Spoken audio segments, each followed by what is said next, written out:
Assalamu alaikum wa rahmatullahi wa barakatuh. Assalamu alaikum. Yes, brothers and sisters in Islam, as you see, it's time for Salatul Fajr. You should have either prayed your Salatul Fajr, you should have prayed your Sunnahs and be preparing for Salatul Fajr, or you should be praying your Salatul Fajr at this moment. Don't wait for the sun to rise, don't wait for the yellowing of the sky. But as you see, it's time for Salatul Fajr. So allow me to make a video in response to two particular sisters in Islam.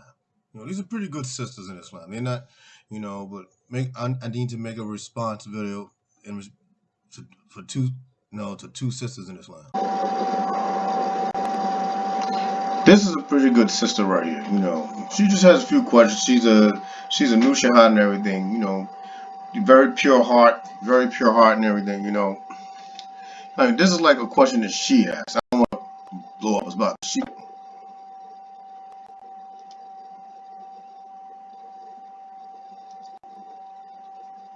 I have a question for my Muslims when it comes to marriage, because as a Muslima, we're supposed to marry Muslims, and we are not to marry non-Muslims. So with that being said, when it comes to marriage and marriage of like within our religion, how does it work for us Muslims as far as different sects, not sex, but like the different section of Islam, or if they are part of a different, in Christianity it was called a denomination, so I don't know what the equivalent is in Islam. So are we allowed to do that as long as they took shahada? Like, how does that work? Because I'm just sitting here curious, because I was just listening to a sister's post that was talking about, like, you know Muslim women are supposed to just marry Muslim men because that's what the Quran says, or like she was having a debate on whether the Quran says it or what, I don't know. But my question was, like, are we supposed to just marry after, just because they took shahada, then we can marry that person, or how does it go? And yeah, it's just, I need some help answering this question. And please help me. So I sound. Yes. I would like to answer that particular sister's question with a little bit of caution. Yeah, I mean, number one, she should marry, she should find a man that's upon Quran and Sunnah. You know, Quran and Sunnah based on the understanding of the Salaf. So, it means you want the pure Islam because you have a pure heart. You want the purest of Islam. You want the correct Islam based on Quran and Sunnah. You don't want to be witnessing any deviations because that will mess up your spirituality. And, it'll confuse you. You know, and you don't need to be in. You don't need to be dealing with that. You're probably dealing with cultural battles over what's really Quran and Sunnah. Secondly, you got to be cautious of who you marry, because just because this man is upon Quran and Sunnah, he's Salafi, it doesn't mean he's the best of husbands. He could be a SO, a sex offender. I don't know. I hope you don't find that person. I hope that person doesn't come in your life a sex offender or a registered sex offender. We don't want that. He could be somebody with HIV. I hope you don't get that. We don't want that to happen. There are a lot of wolves. There are a lot of wolves in the Muslim community.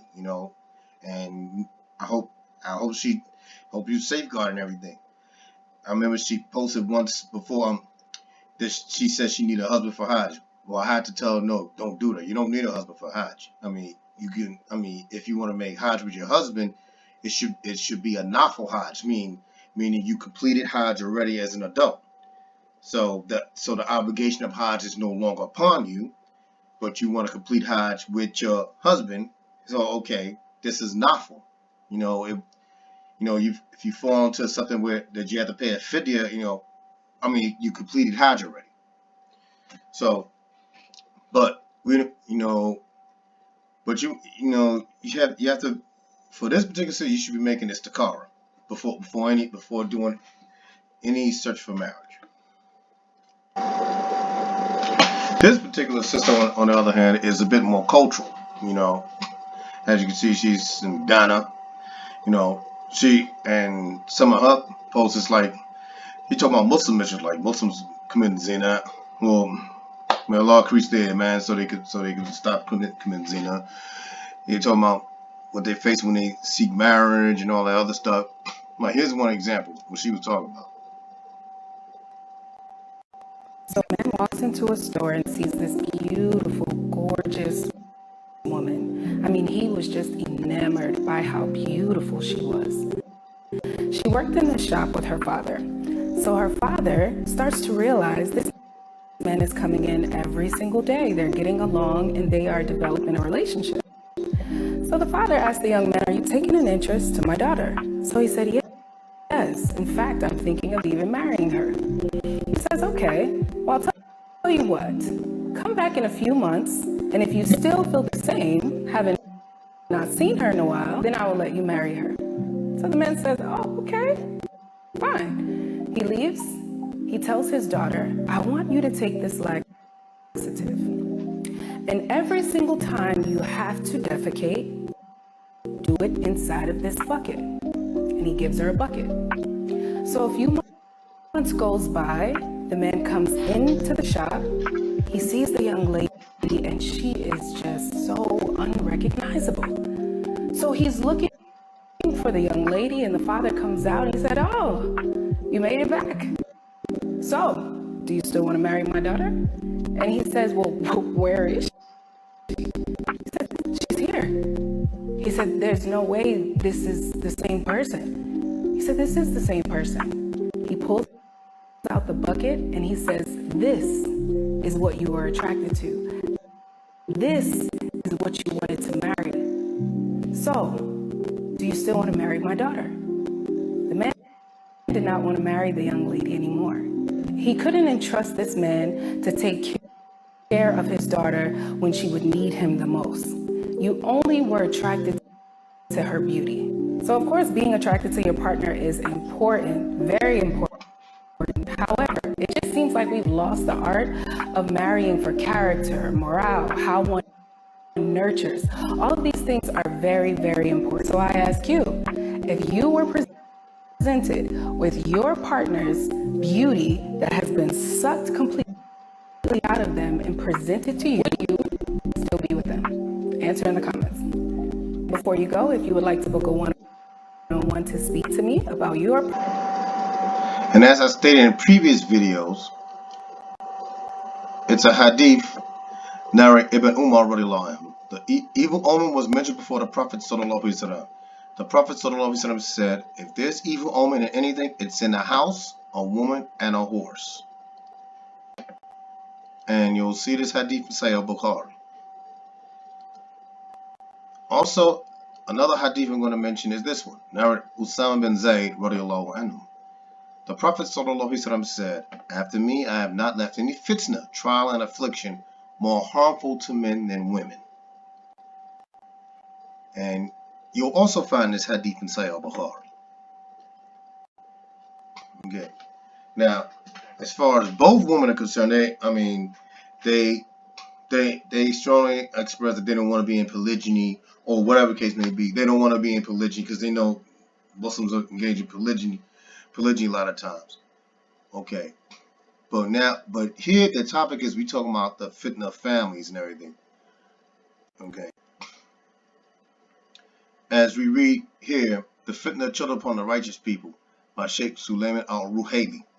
Sheikh al-Islam ibn Taymiyyah rahimahullah said, as Hudayfa said to Umar radiallahu anhu, affliction for a man as it relates to his wife, his wealth, his children, and his neighbor, and in another narration, himself, his children, and his neighbor, are expiated by his prayers, fasting, charity, and by enjoining good and forbidding evil, agreed upon.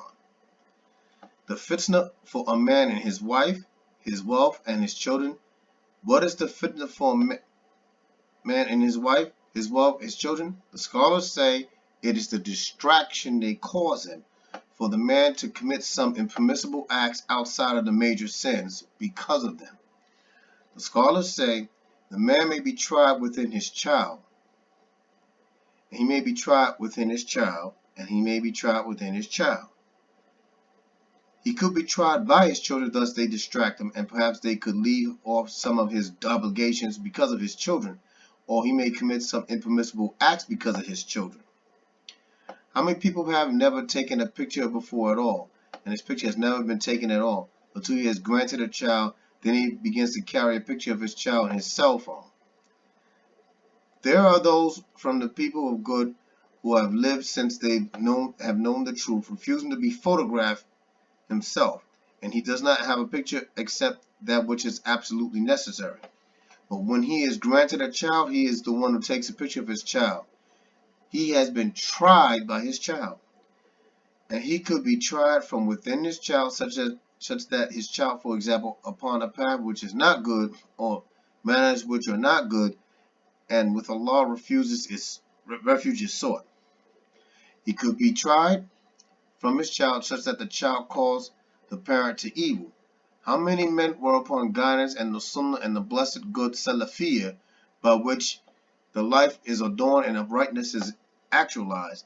Then he was granted a child, and his child kept him until he caused him to deviate away from it. It's translated by Rashid ibn Estates Rabi. Okay? So, that's something you should think about. So think about that, brothers and sisters in Islam. Assalamu alaikum wa rahmatullahi wa barakatuh.